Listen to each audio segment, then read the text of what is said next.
بسم اللہ الرحمن الرحیم۔ پیارے بچوں، کینٹیب پبلشر کی طرف سے آپ کو خوش آمدید۔ بچوں، اردو کی کتاب سمجھنے کے لیے اور لیکچر کو اچھی طرح سے ذہن نشین کرنے کے لیے جو کتابیں آپ کے پاس ہونی چاہیے ان میں اردو کی کتاب، اس کے ساتھ آپ کے پاس اگر ریسورس پیک ہے جو کہ آپ ہماری ویب سائٹ سے فری میں ڈاؤن لوڈ کر سکتے ہیں تو آپ کو کتاب سمجھنے میں بہت آسانی ہوگی، اور اس کے ساتھ سمر پیک بھی آپ کے پاس ہونا چاہیے تاکہ کتاب کے مشق کے سوالات کے ساتھ ساتھ ہم مزید سوالات بھی سیکھ سکیں۔ آج ہمارے سبق نمبر 4 کا تیسرا حصہ ہے جس میں ہم نامور سماجی شخصیات کی پڑھائی کریں گے۔ سبق کے آغاز سے پہلے ایک نظر آج کے ایس ایل اوز پر۔ ہمارا پہلا ایس ایل او ہے: سن کر معلومات کو ترتیب کے ساتھ اخذ کر سکے اور ان کے جواب کے لیے خود کو ذہنی طور پر تیار کر سکے۔ تو اس کے لیے آپ نے آج کا سبق غور سے سننا ہے تاکہ آپ معلومات اکٹھی کر سکیں اور ترتیب کے ساتھ ان کو اخذ کر سکیں، تاکہ اگر ان کے بارے میں آپ سے سوال کیا جائے تو آپ جواب کے لیے ذہنی طور پر تیار ہوں۔ اور ہمارا دوسرا ایس ایل او ہے: روزمرہ زندگی کے تجربات اور مشاہدات کا زبانی اور تحریری اظہار کر سکے۔ یعنی روزمرہ زندگی میں، معمول کی زندگی میں آپ جن چیزوں کا مشاہدہ کرتے ہیں، یعنی جن کو آپ دیکھتے ہیں، اور زندگی کے تجربات کا آپ زبانی یعنی بول کر اور تحریری یعنی لکھ کر آپ اس کا اظہار کر سکیں۔ تو چلتے ہیں اپنے سبق کی طرف۔ بچوں، آج ہمارا سبق سماجی شخصیات کے بارے میں ہے، اور سماجی شخصیات یہ وہ شخصیات کہلاتی ہیں جو اپنے معاشرے، اپنے ارد گرد کے ماحول اور اس ماحول میں بسنے والے لوگوں کے کام آتی ہیں۔ آپ کو معلوم ہے کہ حقوق کی 2 قسمیں ہیں، ایک کو کہتے ہیں حقوق اللہ اور دوسرے حقوق کہلاتے ہیں حقوق العباد۔ حقوق العباد کا دائرہ بہت وسیع ہے اور اس کا معنی ہوتا ہے بندوں کے حقوق، بندوں کے حقوق۔ اور بندوں کے حقوق ایسا لفظ ہے جس میں بہت سی باتیں آتی ہیں۔ ہم آج جس موضوع کو پڑھیں گے وہ ہے انسانیت کی خدمت، انسانوں کا خیال کرنا اور دکھ اور درد اور تکلیف و اذیت میں ان کا غمگسار بننا اور ان کا غم ہلکا کرنا۔ چونکہ سماج ایک معاشرہ ہوتا ہے اور معاشرے میں طرح طرح کے لوگ آپ کو ملتے ہیں۔ کچھ ایسے لوگ ہیں جو اللہ تعالیٰ کی نعمتوں سے فیضیاب ہو رہے ہیں اور ان نعمتوں کا استعمال کر رہے ہیں، جو کہ خوش ہیں، اور کچھ ایسے لوگ بھی آپ کو معاشرے میں نظر آتے ہیں جو کہ تکلیف میں ہیں، جو اذیت میں ہیں، جو بھوک اور پیاس اور غربت سے جنگ لڑ رہے ہیں۔ تو بچوں، ہم نے اپنے معاشرے میں ان لوگوں کا بھی خیال کرنا ہے۔ ہم نے یہ خیال کرنا ہے کہ ہمارے پڑوس میں، ہمارے خاندان میں، ہمارے آس پاس، ہمارے دوستوں میں کوئی بھوکا نہ رہے۔ کوئی اگر تکلیف میں ہے تو ہم اس کی مدد کو فوراً سے پہلے پہنچیں۔ کیوں؟ اس لیے کہ یہ دین اسلام ہمیں انسانوں کے ساتھ پیار اور محبت کا درس دیتا ہے، اور اس دین کے پہلے مبلغ صلی اللہ علیہ وآلہ وسلم کے بارے میں آپ نے یہ واقعہ سنا ہوگا۔ جب آپ صلی اللہ علیہ وسلم پر پہلی وحی نازل ہوئی اور آپ صلی اللہ علیہ وسلم غار حرا سے واپس لوٹے تو آپ صلی اللہ علیہ وسلم گھبرائے ہوئے تھے، اور آپ صلی اللہ علیہ وسلم کے چہرہ انور پر پریشانی کے اثرات واضح تھے۔ آپ صلی اللہ علیہ وسلم نے حضرت خدیجہ سے وہ واقعہ بیان کیا اور فرمایا، مجھے تو اپنی جان کا خوف ہو گیا ہے کہ کہیں میں ہلاک ہی نہ ہو جاؤں۔ اس موقع پر، اس مشکل موقع پر اور اس خوف اور گھبراہٹ کے موقع پر حضرت خدیجہ نے کیا فرمایا؟ یہ الفاظ بچوں آپ کے لیے یادگار ہیں۔ آپ نے فرمایا، اللہ تعالیٰ آپ کو رسوا نہیں کرے گا، بے یار و مددگار نہیں چھوڑے گا۔ آپ تو خدمت خلق کرتے ہیں، آپ مخلوق کی خدمت کرتے ہیں۔ کیا مطلب؟ آپ کمزور لوگوں کا بوجھ اٹھاتے ہیں، آپ اجنبی لوگوں کو رستہ بتاتے ہیں، لہٰذا آپ یہ خدمت خلق کرتے ہیں تو اللہ تعالیٰ آپ کو بے یار و مددگار نہیں چھوڑے گا، آپ فکر مت کریں۔ آپ صلی اللہ علیہ وسلم نے فرمایا، جو کہ مسلم شریف جو کہ حدیث کی کتاب ہے اس میں روایت موجود ہے کہ مخلوق اللہ کا کنبہ ہے، اور وہ شخص اللہ کو زیادہ محبوب ہے جو اس کے کنبے کے لیے زیادہ فائدہ مند اور زیادہ مفید ہو۔ اب دیکھیں کتنی بڑی فضیلت ہے اس شخص کے لیے جو اللہ کی مخلوق کے لیے فائدے کا سبب اور فائدے کا باعث بنے، بجائے یہ کہ ہم لوگوں کو نقصان دیں، ان کو اذیت دیں، ان کو تکالیف دیں۔ ہمیں لوگوں کے لیے فائدے کا، ان کی سہولت کا، ان کی راحت کا اور ان کے آرام کا سبب بننا چاہیے، تاکہ ہم بھی اللہ کو سب سے زیادہ محبوب لوگوں میں شمار ہو جائیں۔ اور ایک اور حدیث میں آتا ہے کہ اعمال میں اللہ کے ہاں سب سے پسندیدہ وہ اعمال ہیں جن سے مسلمانوں کو خوشیاں ملیں، یا ان سے تکلیف دور ہو، یا ان سے قرض کی ادائیگی ہو، یا ان سے بھوکوں کی بھوک دور ہو۔ یہ 4 کام ہیں: مسلمان کو خوش کرنا، ان سے تکلیف دور کرنا، اگر ان پر کوئی قرض ہے تو ان کا قرض ادا کرنا، یا اگر کوئی بھوکا ہے تو اس کی بھوک کو مٹانا۔ یہ اللہ کے ہاں سب سے پسندیدہ اعمال ہیں۔ بچوں، آپ نے بھی یہ کوشش کرنی ہے کہ آپ اپنے اسکول میں دیکھیں، اپنی کلاس میں دیکھیں، اگر آپ کو یہ محسوس ہوتا ہے کہ آپ کی کلاس میں، آپ کے محلے میں، آپ کے اسکول میں کوئی ایسا بچہ ہے جس کے پاس یونیفارم اچھا نہیں ہے، جوتے ٹھیک نہیں ہیں، یا اس کی کتابیں ٹھیک نہیں ہیں، اور اللہ نے اس کو اتنا پیسہ مال دولت نہیں دی کہ وہ اپنے لیے نیا یونیفارم خرید سکے جیسا آپ کے پاس ہے، وہ اپنے لیے اچھے اور نئے جوتے خرید سکے جیسے جوتے آپ کے پاس ہیں، اور وہ اپنے لیے نئی کتابیں خرید سکے جیسی کتابیں آپ کے پاس ہیں، تو آپ کو چاہیے کہ اپنے والدین کو کہیں اور آپ خود چھپ کر اس کی مدد کر دیں۔ آپ اپنے آس پاس نظر رکھیں کہ کوئی ایسا بچہ تو نہیں ہے جو بھوکا ہے، جس کے پاس لنچ نہیں ہے۔ آپ اپنا لنچ آدھا اس کو دے کر اس کا دل خوش کر سکتے ہیں، اور اللہ کے ہاں سب سے پسندیدہ عمل کر سکتے ہیں۔ ہمارے سامنے صحابہ کرام کی مثال موجود ہے۔ جب مہاجرین صحابہ کرام مکہ سے ہجرت کر کے مدینہ تشریف لے آئے تو مدینہ کے صحابہ نے اپنی ضرورتوں کو پیچھے کر دیا اور دوسروں کی ضرورتوں کو ترجیح دیتے تھے۔ یہ تھے صحابہ کرام اور یہ تھا ان کا طرز عمل۔ تو آپ بھی یہ باتیں اپنے ذہن میں رکھیں، اور آپ بھی کوشش کریں کہ آپ بھی خدمت خلق کریں، آپ بھی سماجی کام کریں، آپ بھی سوشل ورک کریں گے انشاءاللہ؟ شاباش۔ پیارے بچوں، آپ کے سامنے ایک عظیم انسان کی تصویر نظر آ رہی ہے جس کو ہم ایدھی کے نام سے جانتے ہیں۔ ان کا پورا نام کیا تھا؟ ان کی معلومات کیا ہے؟ یہ ان کی پیدائش کہاں ہوئی؟ انہوں نے کہاں سے تعلیم حاصل کی؟ اور سماجی خدمات اور مخلوق کے اور انسانیت کے فائدے کے لیے انہوں نے کون کون سے اہم کام کیے؟ یہ ہمارے آج کے سبق کا حصہ ہے۔ یہ گاڑی آپ نے بچوں کہیں دیکھی ہوگی۔ جہاں کہیں بھی کوئی حادثہ ہوتا ہے، کوئی زخمی ہوتا ہے، یا کوئی خدا نخواستہ فوت ہو جاتا ہے، تو ایسی ایدھی کی گاڑیاں آپ کو جا بجا اور فوراً نظر آ جاتی ہیں۔ یہ سارا کام کون کرتا ہے؟ عبدالستار ایدھی۔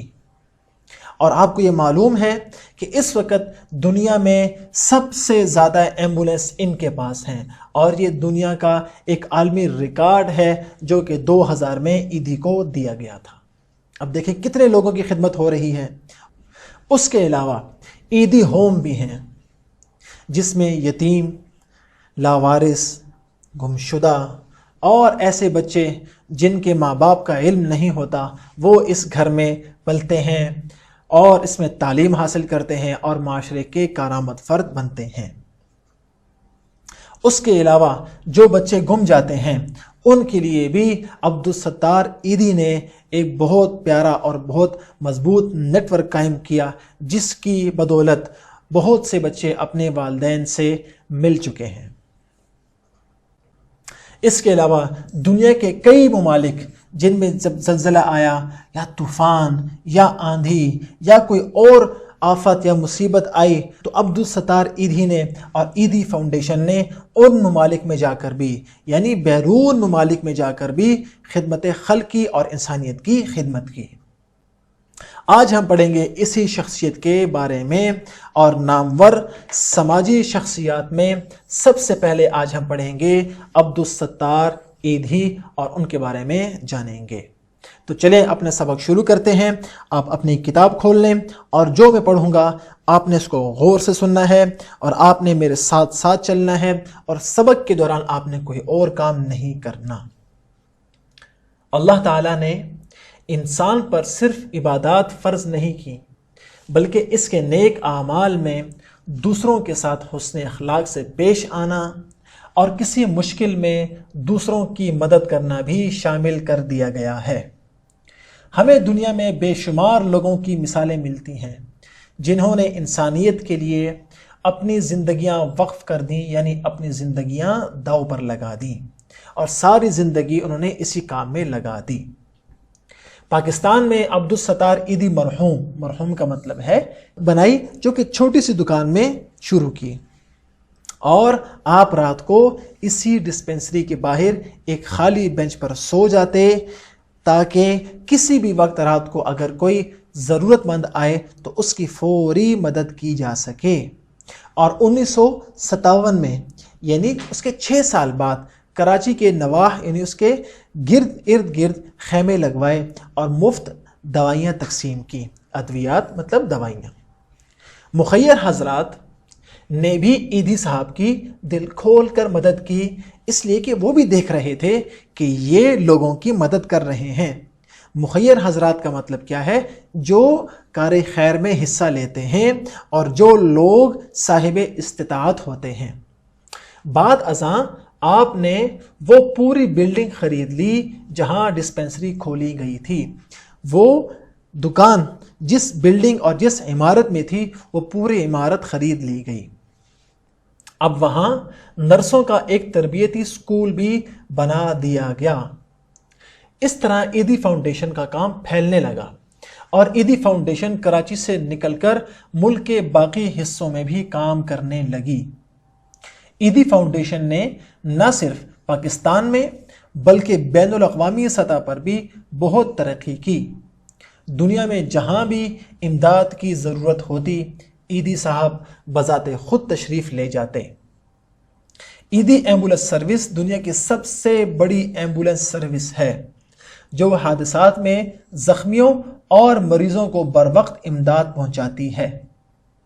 ایدھی صاحب کی یہ خواہش تھی کہ وہ ملک کے ہر حصے میں ہسپتال قائم کریں۔ انہوں نے اپنے فلاحی کاموں کے لیے کبھی حکومت یا کسی جماعت سے امداد نہیں لی۔ کیوں نہیں لی؟ کیونکہ آپ کے خیال میں ایسی امداد مشروط ہوتی ہے۔ مشروط کا مطلب اس میں شرط لگائی جاتی ہے کہ ہم آپ کو امداد دیں گے، لیکن آپ نے یہ کام کرنے ہیں اور اس طرح کرنے ہیں۔ تو اس امداد سے انہوں نے ہمیشہ انکار کیا، کیونکہ وہ مشروط امداد لینے کے لیے تیار نہیں تھے۔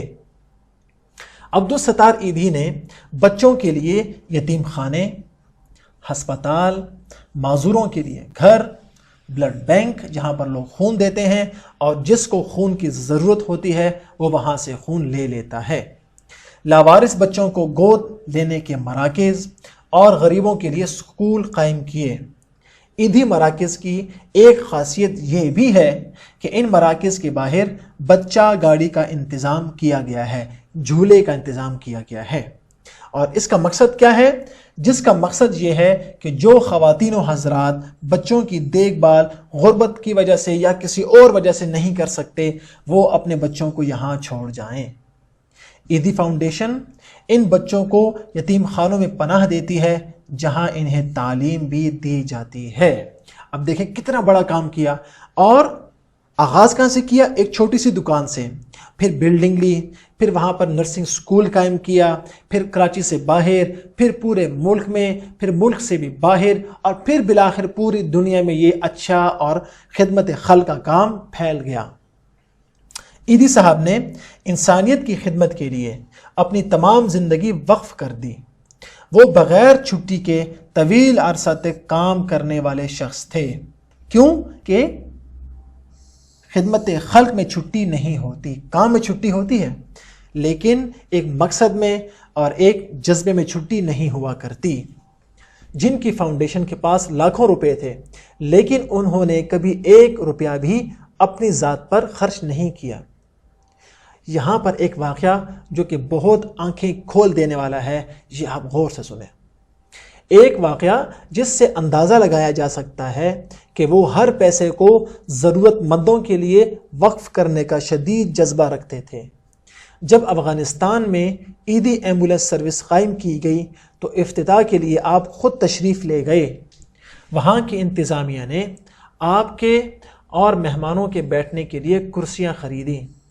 آپ کو جب اس بات کا علم ہوا تو سخت خفا ہوئے، یعنی سخت ناراض ہوئے کہ جو پیسے کرسیاں خریدنے پر خرچ کیے گئے ان سے کسی کی مدد کی جا سکتی تھی، اور اس رات آپ ایمبولینس کے ڈرائیوروں کے ساتھ کلینک کے فرش پر سوئے۔ تو دیکھیں پوری دنیا میں انسانیت کی خدمت ہو رہی ہے، لیکن خود اپنی ذات پر 1 روپیہ بھی خرچ نہیں کیا جا رہا، اور اس کام میں، اس مقصد میں اور اس خدمت خلق میں کبھی انہوں نے چھٹی بھی نہیں کی۔ تو ہمیں بھی ایسا جذبہ اپنے اندر بیدار کرنا ہے کہ ہم بھی لوگوں کی ایسی ہی خدمت کریں۔ تو آپ کریں گے؟ شاباش۔ اب آپ کو دیتے ہیں گھر کا کام، جو کہ آپ کے سمر پیک سے ہے، اور یہ سرگرمی بڑی زبردست اور بہت مزے کی ہے کہ موسم گرما کی تعطیلات یعنی چھٹیوں میں کسی فلاحی کام میں شرکت کریں۔ آپ کو چاہیے کہ اپنے آس پاس دیکھیں، کوئی فلاحی کام کریں، اور اگر کوئی فلاحی کام ہو رہا ہے تو اس میں خود اس میں شریک ہوں۔ کسی فلاحی کام میں شرکت کریں، یا ذاتی طور پر کسی فلاحی سرگرمی کو انجام دیں، یا خود کوئی کام کریں۔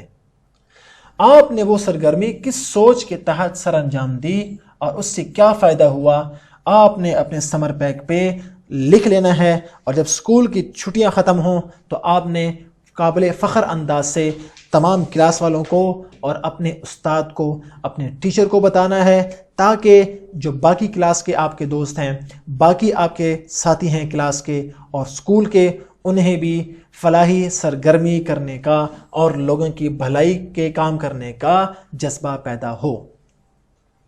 اور ہمارا دوسرا گھر کا کام وہ کیا ہے؟ وہ بھی آپ کے سمر پیک سے ہے کہ ٹیلی ویژن یا انٹرنیٹ سے پاکستان کی اہم سماجی شخصیات کے بارے میں معلومات جمع کریں اور انہیں سوالات و جوابات کی صورت میں دی گئی جگہ پر تحریر کریں۔ یہ کام آپ پچھلے لیکچر میں بھی کر چکے ہیں، اور یہاں پر آپ نے کسی نئی شخصیت کے بارے میں لکھنا ہے۔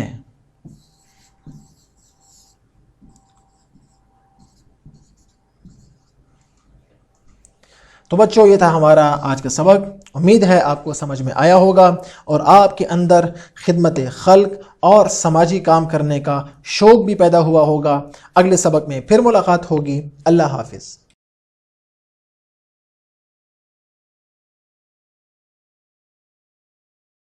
اگلے سبق میں پھر ملاقات ہوگی۔ اللہ حافظ۔